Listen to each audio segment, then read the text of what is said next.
देवभूमि उत्तराखंड, जहां कण कण महादेव की गवाही देता है, जिसकी हवाओं में सनातन की सुगंध है। चारधाम मंदिर, जो करोड़ों हिंदुओं की अटूट आस्था का केंद्र है, वहां अब श्रद्धालुओं की एंट्री में बड़े बदलाव किए गए हैं। दरअसल गंगोत्री मंदिर समिति से लेकर बद्री केदार मंदिर समिति ने हुंकार भरी और साफ साफ कहा, ये धाम कोई पिकनिक स्पॉट नहीं है, ये मनोरंजन की जगह नहीं है। यहाँ गैर हिंदुओं की एंट्री पर नो एंट्री का बोर्ड लगाने की तैयारी है। अब यहाँ केवल सनातन धर्म में आस्था रखने वाले यानी हिंदू, सिख, जैन और बौद्ध धर्म के लोगों को ही प्रवेश मिलेगा। मांग तो यहाँ तक उठ रही है कि सिर्फ चारधाम ही क्यों, बीकेटीसी के अधीन आने वाले सभी 46 मंदिरों में गैर हिंदुओं का प्रवेश पूरी तरह बंद हो। इस फैसले की गूंज से जहां हिंदू समाज पूरी तरह खुश है, वहीं मुस्लिम धर्मगुरुओं के बीच एक ऐसा गृहयुद्ध छिड़ गया जिसकी किसी ने कल्पना भी नहीं की थी। आज इस मुद्दे पर मौलाना ही आमने सामने आ गए हैं। एक तरफ वो हैं जो हिंदुओं की आस्था का सम्मान कर रहे हैं, तो दूसरी तरफ वो हैं जो इसे मुद्दा बनाकर बवाल काट रहे हैं। जबकि मुख्यमंत्री पुष्कर सिंह धामी ने भी इस फैसले को हिंदू संगठनों पर ही छोड़ दिया है। एक तरफ उत्तराखंड वक्फ बोर्ड के अध्यक्ष शादाब शम्स और इमाम उमर अहमद इलियासी जैसे लोग हैं जो इस फैसले को पूरी तरह सही ठहरा रहे हैं। शादाब शम्स ने तो दो टूक साफ साफ कहा, जिनकी आस्था नहीं उनका चारधाम में क्या काम।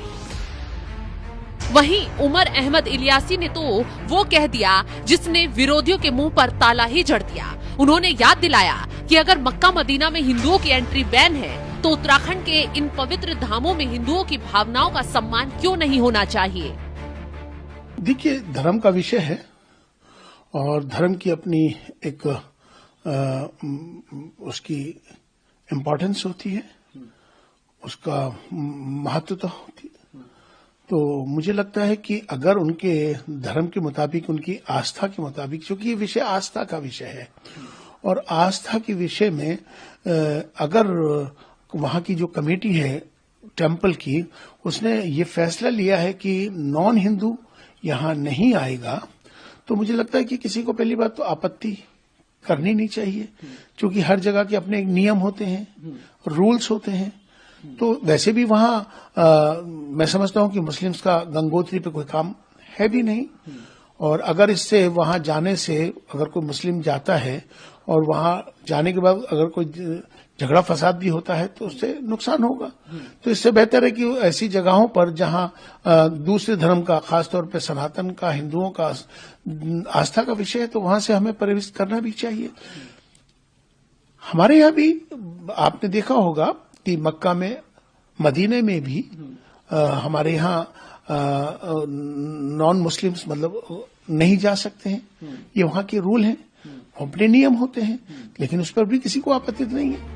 लेकिन सिक्के का दूसरा पहलू भी है, जहां ड्रामा और विरोध चरम पर है। जमीयत उलेमाए हिंद के अध्यक्ष अरशद मदनी और कांग्रेस सांसद इमरान मसूद जैसे नेता इसे संविधान और भाईचारे पर हमला बता रहे हैं। मदनी साहब को इसमें भेदभाव नजर आता है। वो इसे असम की घटनाओं से जोड़कर डराने की कोशिश बता रहे हैं कि वो ये चाहते हैं कि मुल्क हमारा है, हम जिस तरह चाहें जनता को हाथ में लकड़ी लेकर के, जैसे गाय बैल भैंस को चलाया जाता है, इस तरह लेकर चले। मगर जमाना गुजर गया, अब ये मुमकिन नहीं है कि इस तरह आप कुछ जमाने तक लोगों को ये समझकर कि ये लोग बैल भैंस बकरी की तरह से हैं, उनको चलाते रहें। चलने वाली चीज नहीं है ये। हम अभी देख रहे हैं, हमें कुड़न होती है देख कर कि क्या हो रहा है। आपकी एक मजहबी जगह है, आप कह दीजिए यहाँ नहीं आएगा। मसला सिर्फ केदारनाथ का नहीं है, पूरे मुल्क के अंदर आसाम में क्या हो रहा है, वह कौन सा मंदिर का मसला है। पूरी आबादियों को बुलडोजर तहस नहस कर दिया जाता है। हजारों लाखों मुसलमान वो है कि जिसको ये कहते हैं कि ये पाकिस्तान, ये बांग्लादेश का रहने वाला है, अपने सबूत पेश करते हैं, उनको कबूल नहीं किया जाता है। तो ये एक वबाल को खड़ा कर सकता है।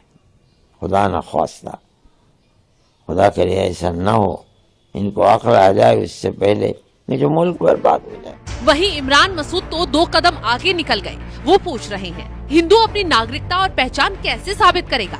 क्या ये सवाल हास्यास्पद नहीं है? विरोध करने वाले मौलाना और नेता ये भूल रहे हैं कि मंदिर कोई सरकारी दफ्तर नहीं है, बल्कि एक आध्यात्मिक ऊर्जा का केंद्र है।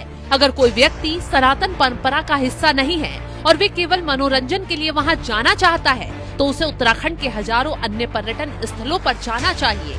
चार धाम की पवित्रता और वहां की अनुशासन व्यवस्था को बनाए रखने के लिए ये कड़ा फैसला समय की मांग है और इसीलिए ये फैसला लिया गया है। लेकिन इस पर भी मौलानाओं को दिक्कत होने लगी है। फिलहाल इस खबर को लेकर आप क्या राय रखते हैं, कमेंट बॉक्स में जरूर बताएं।